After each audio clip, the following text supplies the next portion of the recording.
Welcome back to the channel, everyone. I am so excited for this. With AOT's final season upon us, I felt it was necessary to explain the first part of the final season to catch everyone up just in time for part 2. Now, I've tried to shorten this one up, but AOT's story is so detailed and immersive that it may be too long for some people. So I implemented chapters in this video for you to skip around to each episode for your convenience. This video also took literally an entire week to make, so if you could, before we get started, leave a like. And I don't ask this often, but subscribe, as I will be covering Attack on Titan weekly for the final season, part 2. Let's get into it. Our story begins years after the events of season 3, with the child soldiers of Marley on the battlefield of Fort Slava. The Middle East has declared war on Marley, and thus they have sent in a combination of Eldian soldiers, child soldiers, and a new flock of warrior candidates. The first, Falco Grease, the brother of Colt Grease and nephew of Eldian restorationist, just Grease. Despite being a warrior candidate in line to inherit the Beast Titan, he doesn't show the same hatred for his fellow people and tends to think with logic and reasoning rather than racism and indoctrination. Due to this, he's generally a very kind-hearted young boy and has a crush on one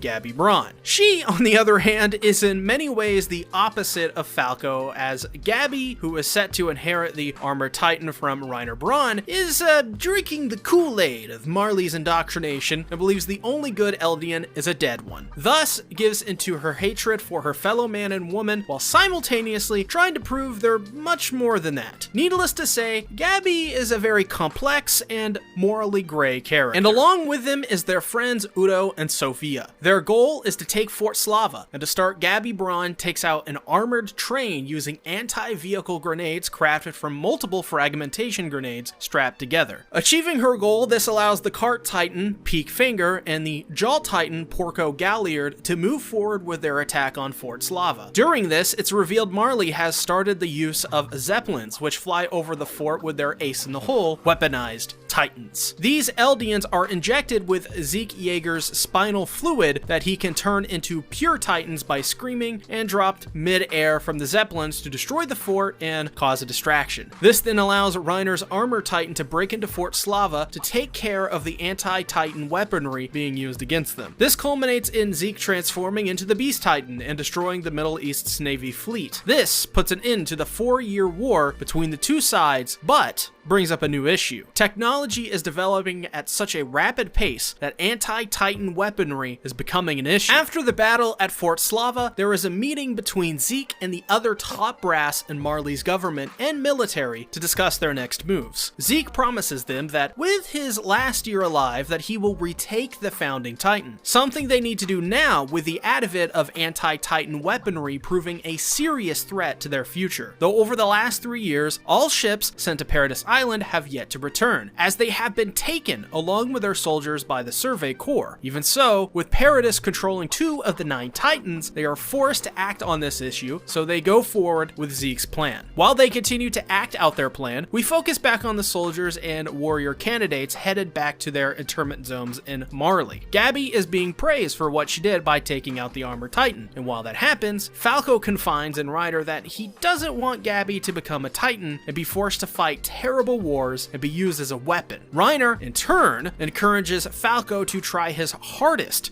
to become the Armor Titan in her place. As they arrive back home and reunite with their families, Gabi tells her stories of war, which are largely positive, while Reiner's suggests his time on Paradise Island was more of a nightmare, prompting horror in his face and other listeners. The next day, Marley's next plan of attack is decided. They will use the Tiber family, a family full of prominent social figures, elite royalty, and the home of the Warhammer Titan, to hold a gathering at the Liberio Festival to announce war on Paradise Island and the Survey Corps. We are then treated to Reiner's past as a child, where he tried his hardest to become a warrior candidate to become an honorary Marleyan, though it wasn't enough, as people still treated him poorly. Eventually, he became the Armor Titan, though he did so at the cost of Porco Galliard, who would later become the Jaw Titan, as he originally aimed for Reiner's position. Magath, on their first mission as Titan warriors, are sent to flush out and reclaim the founding Titan from Paradise Island. Reiner is joined by Annie Leonhardt, the female Titan, Bertolt Hoover, the Colossal Titan, and Marcel Galliard. the Jaw Titan. During the mission, a freak accident would occur where Marcel would be eaten by a dwelling pure Titan who would turn out to actually be Ymir. Annie would then suggest that they turn back and return to Marley, but Reiner would take failure as no option, and it forces them to push forward with the mission now down one person. They would eventually fail this mission and decide on Reiner's orders to infiltrate Marley as Survey Corps members as a way to flush out the Founding Titan. After recalling his past, Reiner makes an attempt at suicide, but stops when he realizes Falco is outside the window and decides from there to dedicate the rest of his life to give back to Falco and the other warrior candidates. Falco is then revealed to be going to a meeting with a former Eldian soldier who is faking amnesia to not be sent home. In reality, this is Eren Yeager, infiltrating Marley under the guise of a former Eldian soldier named Kruger, whose name is taken from the very man who saved Grisha Yeager and the former Attack Titan, which Eren gets his namesake from. Eren Yeager, under the name of Kruger, asks Falco to deliver a letter outside the internment zone. This leads to a meeting between Eren's grandfather, Mr. Yeager, and Eren himself to put an end to Falco being used by Kruger. It's revealed that Mr. Yeager himself has fallen on bad mental health and is not in the right mind. After this, the commander of the Marleyan military, Commander Magath, meets with the head of the Tiber family, Willy Tybur. They're to discuss an alliance between the Tyburs and Marley to hopefully put an end to war and create peace between the Eldians and Marley. He then gives a speech on the day of the festival, where everyone is enjoying their time at peace, and for the grand ending to their day, a play put on by Willy Tybur and his family on the history of Marley. While this play occurs, Falco brings Reiner down at a basement to meet with Kruger. Realizing who it is immediately and being threatened by Eren, he is forced to sit and talk with him, or else. It's revealed during Willy's play the truth of the Fritz and the Tybur family. They completely made up the story of the hero Helos, who supposedly freed everyone from the tyranny of King Fritz. In reality, the Fritz and Tybur family made a deal that if peace cannot be kept by Marley, then the Wall Titans would be released in an event simply called the Rumbling. While this is happening, Pieck and Porco are led to a room where they are then trapped in a pit hole by undercover Marleyan defector Yelena. Back on stage, Willy Tybur announces that a war has started, and it's all because of the man who stole the Founding Titan's power, Eren Yeager. Willy warns that this man is a threat to world peace, and that he is actively going against the deal that King Fritz and the Tyburs brokered long ago. Now in the basement, Eren tells Falco and Reiner how both sides of Paradis and Marley are just the same, and that even he and Reiner are as well the same, but with different upbringings. Reiner, wanting Eren to not go through with anything drastic, harming Falco, Gabi, or the people close to him, begs forgiveness from Eren and for him to instead kill him in return. This simple plea isn't enough, as Eren has come too far to go back now and transforms, killing hundreds of innocent people in the complex there below, and Willy Tybur, who at the moment had just declared war against Paradis, and more specifically, Eren Yeager. But it's revealed in a flashback that Willy Tybur knew all along of his eventual demise, and in advance planned out with Magath that he would become a martyr if necessary for their cause. As Eren's attack rages on, he eats Willy Tybur, killing many high-ranking generals, some of which who approved Zeke's plan in episode 2, and in the process murders Zofia by flying debris,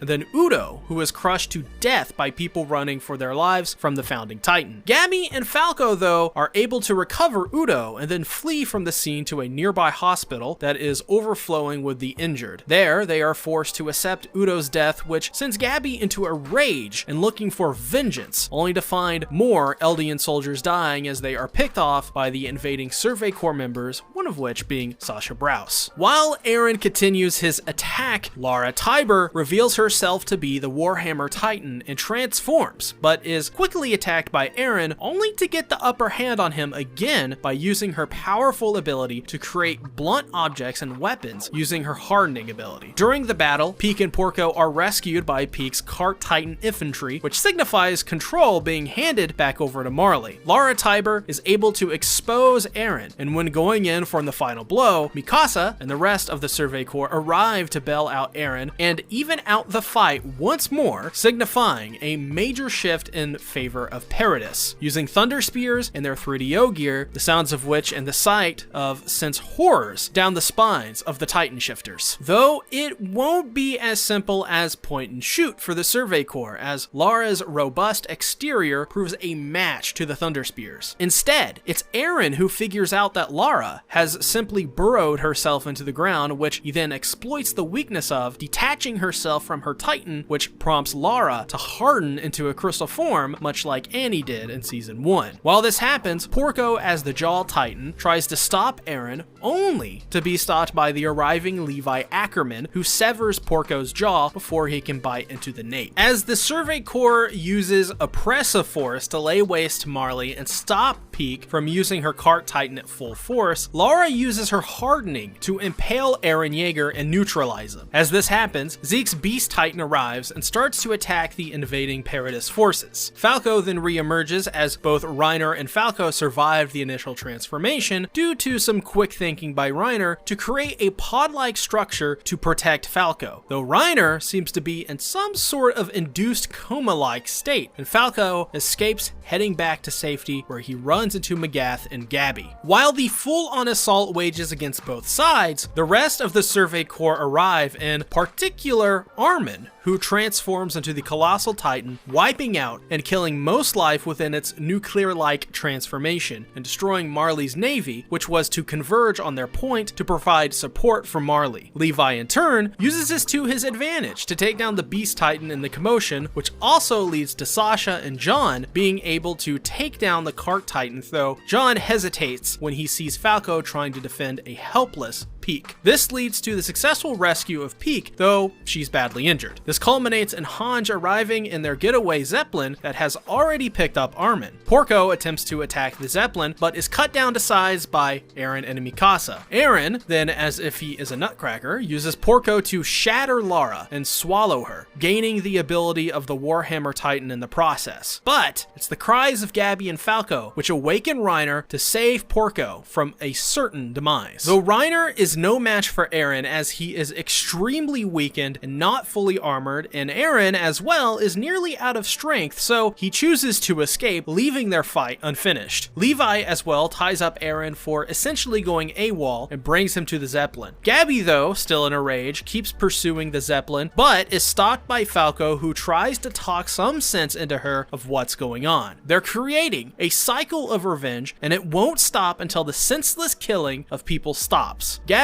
refuses his sentiment and instead continues to chase the Zeppelin, murdering Lobov in the process, which forces Falco's hand to go along with Gabby's plan as they use Lobov's 3DO gear to reach the Zeppelin's bay. There, Gabby quickly takes aim and shoots Sasha in the chest, killing her and obtaining revenge against her. This leads to the ultimate capture of Gabby and Falco by the Survey Corps. They are then brought to another room in the Zeppelin, where they see that Zeke has defected to the side of Paradis, taking the side of his brother. They are then informed that Sasha was killed at the hands of Gabby, and that her last words were simply meat, which prompts Eren to laugh, much in the same way he did in episode 12 of season 2. Helpless to save anyone, John tells Eren in anger that it was his mission that led to the death of Sasha, his beloved friend. We then learned that just 3 years prior, Marley sent ships to Paradis Island, but all of them were captured by the Survey Corps. This is where we learn that many within Marley's ranks are actually a part of the anti-Marleyan volunteers, two of which are Yelena and Onyan Kanpon. Yelena is a staunch supporter of Zeke Yeager's plan to initiate the rumbling to stop Marley. When Yelena's village was destroyed and taken over by Marley, Yelena found freedom and hope in Zeke. Onyan Kanpon is a constituent of Yelena and provides useful technologies to Paradis with their partnership. 3 years later, and now after the attack on Marley, we are introduced to Nicolo, a former former Marleyan soldier captured 3 years prior. He mourns the death of Sasha, who he was in love with, and gave him the courage to follow his true passion of being a chef. At the cemetery, he runs into Sasha's family, who offers him to go to a restaurant for dinner, which he accepts. We then see a couple of important things happen. Levi brings Zeke to a camp in the forest, which he will be able to keep an eye on him there. Armin talks to Annie's crystallized form about his troubled mind and if it was the right decision to do what he did by helping with killing innocents for Eren and Zeke's plan. And then we see Eren, who is in a cell much like Gabi and Falco, who were imprisoned after Gabi murdered Sasha. 2 years prior, Kiyomi Azumabito went to negotiate with Paradis Island at the recommendation of Zeke. It's revealed here that Mikasa's crest, handed down from her mother, means she is actually the long-lost descendant of an ancient ruler of Hizuru, though Kiyomi actually came to help Paradis in return for the Ice Burst Stone, which is used for the 3D Ogier. They also suggest something, a test of the rumbling. Doing this would ensure peace for many years to come, and as well advance many avenues of technology. The key here, though, is that Zeke's Beast Titan would be continued to pass down through royal blood every 13 years, with Historia being the first in line. Another issue arises, though, as Eren disagrees with the proposal to sacrifice Historia, though as a year passes, it turns out that the partnership actually bore no fruits, as Hizuru and Kiyomi chose greed rather than the original plan as intended. Present, Historia is now pregnant with a farmer's child and hidden away on said farm. As well, John, Connie, and Armin have lost their trust in Eren as a friend. Confused at his actions, which John and Connie propose that they have someone more trustworthy take over Eren's role and become the Attack Titan. Mikasa, on the other hand, still believes that there may be a chance. While that's happening, Gabi and Falco escape their prison cells and make their way into the forests of Paradis Island. They are found by a young orphaned child named Kaya, who brings them to her home, a ranch in the forest run by the Browse family, which takes in children who have no home or family. Agreeing to keep their true identities under wraps, Gabi and Falco are eventually found out by Kaya, who realized pretty quickly they were warriors of Marley. Kaya then shows the village, which was destroyed by Titans years prior, the very same village Sasha saved in Season 2. Kaya asks Gabi if it's okay for her race of people to keep paying a price that her ancestors committed hundreds of years ago. Falco is able to talk some sense into the argument, acting as sort of the in-between, as they calm down and return to the ranch. They are then informed that they've been invited to a dinner at a good restaurant within the walls. Seeing as the restaurant is run by a Marley soldier, they think that this is their chance to get back to Marley, so they agree to go. Meanwhile, Kiyomi has finally arrived on the docks to see one of the world's first flying boats, which runs on Ice Burst Stone. In Paradis, Floch and Lewis leak information about Eren being locked up, which leads to Hange incarcerating them for their actions. Hange then ponders the weight of the role that she's in and how the ones which came before her were able to act under such pressures. In Marley, they figure out that Zeke has sided with Paradis, and thus Reiner proposes to launch a full-scale counterattack now rather than later. In the meantime, Yelena, while being questioned, reveals that she met with Eren months prior to discuss the terms of their agreement. Onyan Kanpon, on the other hand, tells Hange that Yelena is someone who is loyal to Zeke to the point that she will actually kill people. And though they were comrades with Yelena, no one, not even he, knew about what Yelena was planning with Zeke. Back in the walls, Armin and Mikasa run into Hitch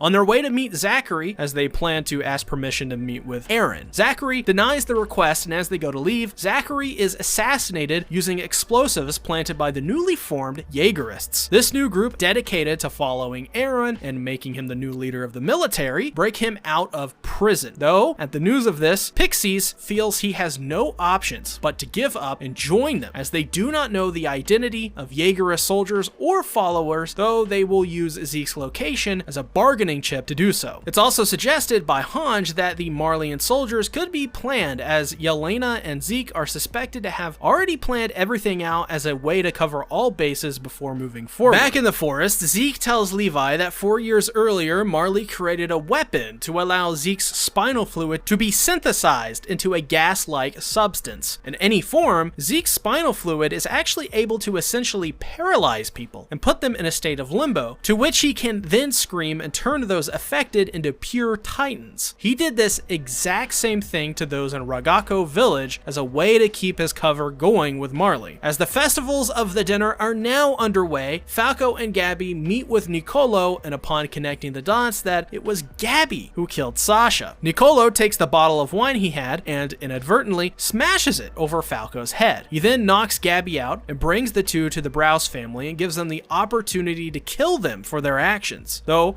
while Kaya will not forgive Gabby for her actions, the rest of the Browse family understand that by killing Gabby, that they would only be creating a cycle of revenge. Though, this is not their biggest issue, as Nicolo reveals to Hange that the wine Falco accidentally consumed contains some of Zeke's spinal fluid, which was also given to many officials within Paradis. The Jaegerists then invade the restaurant, which leads to a meeting between Eren, Armin, and Mikasa. Eren reveals to them that while in disbelief, he is still a free person acting under complete freedom. While the conversation continues, he reveals to Armin that he has feelings for Annie, and the reason for this is because every Titan Shifter carries the memories of the previous person to wield that power before. As for Mikasa, he states that her race of the Ackermans were essentially programmed by Eldia to protect what was then the royal family. Because of these two facts, Eren has hated both Mikasa and Armin since they were children. After a brief fight, which Eren wins, he takes them all to Shinganshina district. There, he plans to meet with Zeke to enact their plan together. In Shinganshina, Floch and the rest of the Jaegerists take over the military. He then forces the cadets there to beat Shadis, which Shadis